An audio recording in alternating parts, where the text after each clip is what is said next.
Ito po ay palay na isinasabog namin sa taniman. Ito na, kuyan ka na.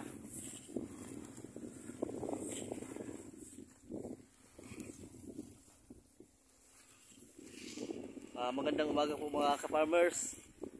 Dito po tayo sa stage ng pagtatanim ng palay. Natapos na po kaming magpantay, magkali, magsikwat. Ngayon po ay may katago po sa inyo ang tamang pagtitiprak, pagkasabog ng palay. Kaya po si Manong Joe nalagay na po sa baldi para po sa pagsabog ng palay. Ganda po ang panahon, tamang timing po para sa pagtiprak. Iwan natin mamayang gabi kung umulan. Sana po wag naman. Napatay tayo dyan.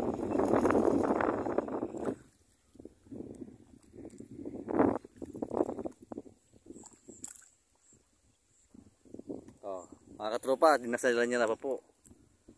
Ganun po talaga dapat.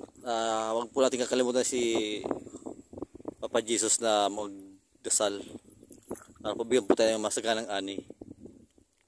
Dapat po bago magtiprak, magdasal din po tayo. Ayan po. Hindi naman po makapal, hindi naman po manipis. Talaga pong tamang-tama lang po ang pagsabog ng palay.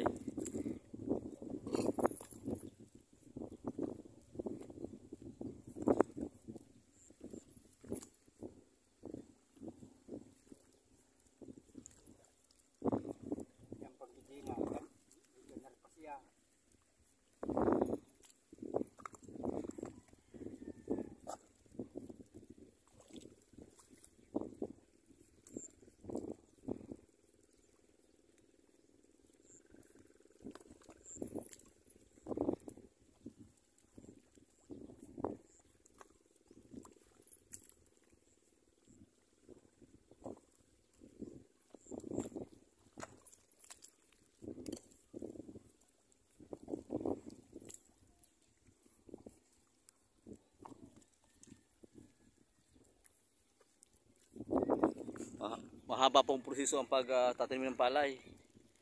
Matagal. Wala po paggagascatter.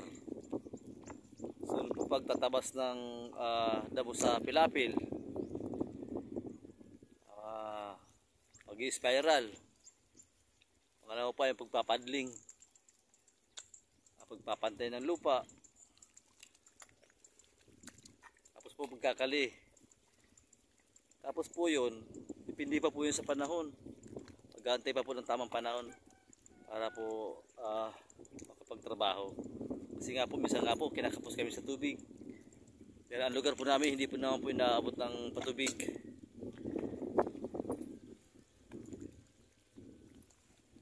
Tapos po, sobrang mura po ng palay.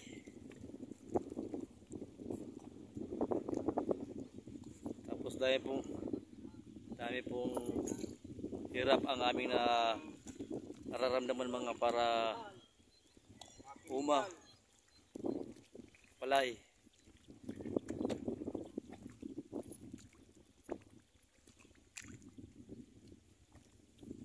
Hirap po tanim ng palay. Po, sabi ko nga po sa inyo, ilaban lang po tayo dahil ito nga po yung pinakuha natin ng pangunahing pangailangan natin ng pagkabuhay. Magtanim ng palay, ani. At pumurang palay, laban lang po.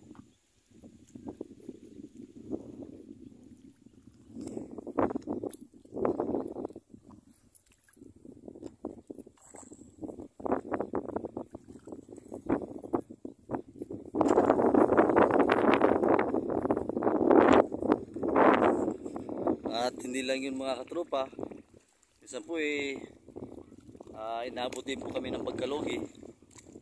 Inabot po kami ng pag ulan, babaha o pagbabagyo. Minsan nga po anihin na lang, inabot pa po ng bagyo. Dito na yun ang magandang ani.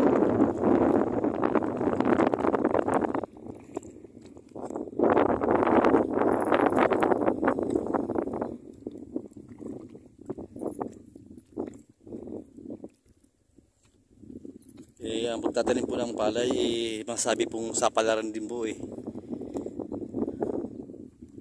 Maraming unos na pinagdadaanan. Kaya tulad na po sinabi ko sa inyo, sige lang po, laman lang. Pag nalobi, o mapuli. Para mabigyan ng pong sapat na pangangailangan ng pamilya.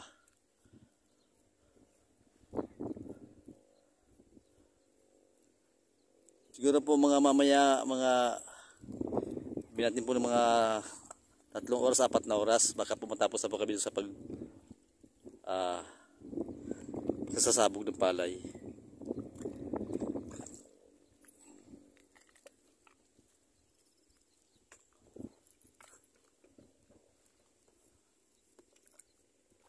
Marami po kaming tatanim ng palay pagkasabugan eh.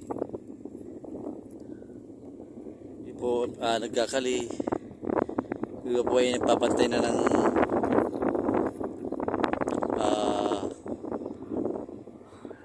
palayan, sinusuyod po.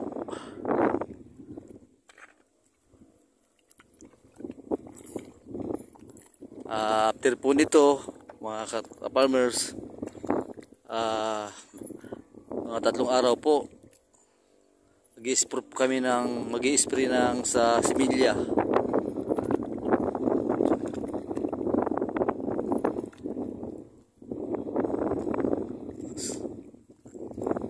Tapos na po magdala sa kahol, mag-i-spray. Yan po, depende pa po yan mga ka-farmers. Pag umulan po, i-spray po kami sa kahol para po siguradong talagang hindi kukuhulin yung palaya namin.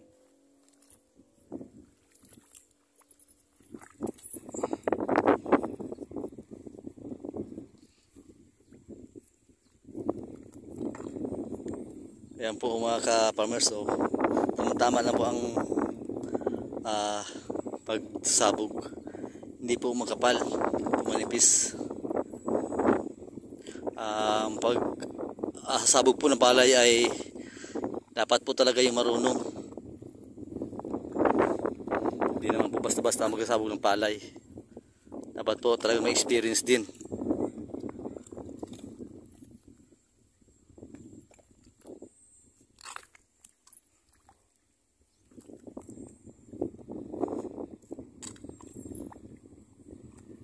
Ika nga ay eksperto, may alam,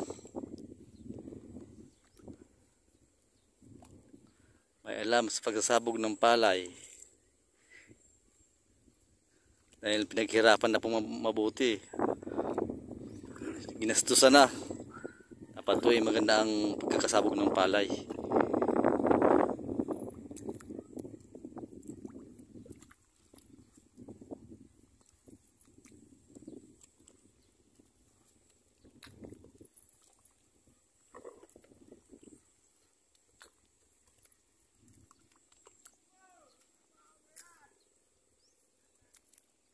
Burat naman hait niya.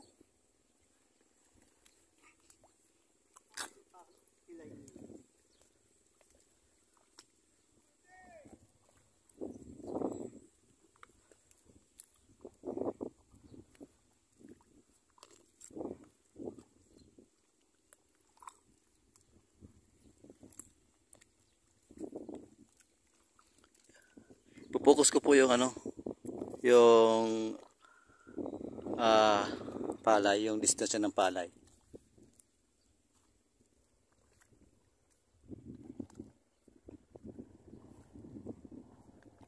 Yan po, dapat po ganyan lang. Hindi makapal, hindi manipis. Tamang-tamang sabog ng palay.